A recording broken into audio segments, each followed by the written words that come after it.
We wanted to make a short video talking about some of the etiquette that you should expect when training in Jiu Jitsu, particularly at the Conscious Combat Club. So first and foremost, consent is always our top priority. Always get consent before touching someone. For example, say, is it okay if I put my hand here? Or is it okay if we assume the position that the coach has just shown?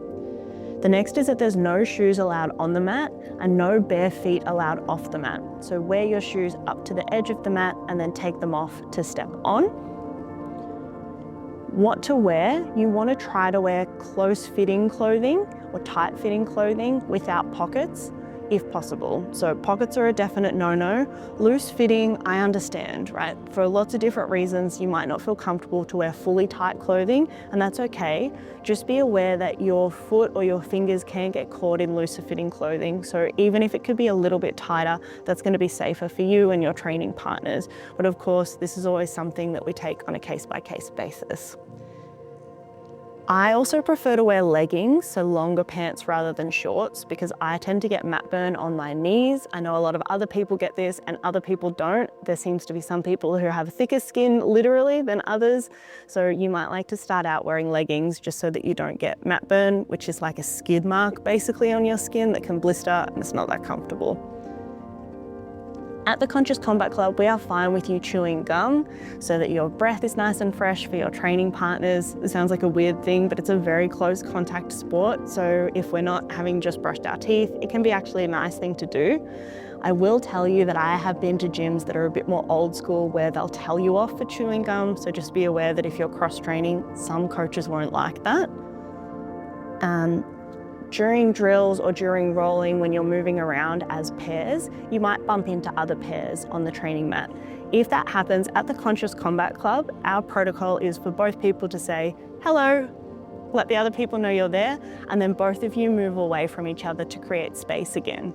Be aware that if you're at an open mat or cross-training with other gyms, the typical Jiu-Jitsu etiquette is that the higher ranked people stay and the lower ranked people move unless there's a deep submission that's locked in. So be aware that if you bump into a higher ranked person at an event, for example, they might expect you to move out of the way, because hierarchy is a really typical part of Jiu-Jitsu and it's something that we're really mindful of at the Conscious Combat Club, and we try to find ways around as much as possible. There are lots of ways you can approach tying up your hair to Jiu-Jitsu. How I have mine now, I would definitely not recommend. So you can, if you have long hair, tie it up into a bun on top of your head. I'll do like a high ponytail and then I'll plait it and then I'll wrap it around and then I'll put maybe 4 or 5 hair ties on top to make it stay in place.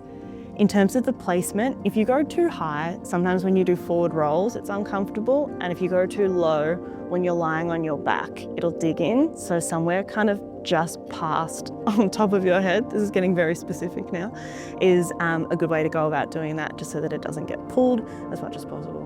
When you're training, make sure your finger and toenails are clipped nice and short so that you don't accidentally scratch yourself or your training partners. All of your jewelry needs to be off. This includes rings and earrings. It can be really dangerous for you and your training partners if something gets ripped off while you are training, so make sure you take everything off. And then also with your training hygiene, just be aware that person-to-person contact can lead to skin infections. So you want to be mindful that you're always washing your equipment, particularly trying to wash it in hot water, and make sure that you are having a shower and washing yourself with soap after you train.